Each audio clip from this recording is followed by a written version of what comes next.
यहाँ सुरभि बाहर इतनी ठंड हो रही है। अच्छा। कुछ भी दिखाई नहीं दे रहा है, 5 फीट की दूरी पे भी कुछ नहीं दिखाई दे रहा है।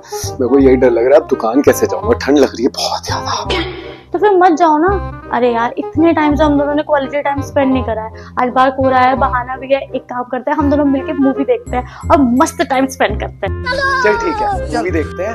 ऐसा कर, एक काम कर, पहले तू जाके मेरे लिए कॉफी बना लो बढ़िया।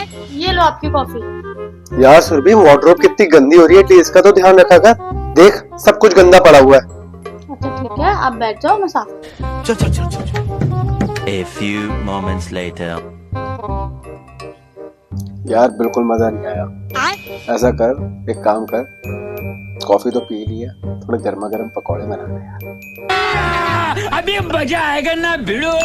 लाती हूँ।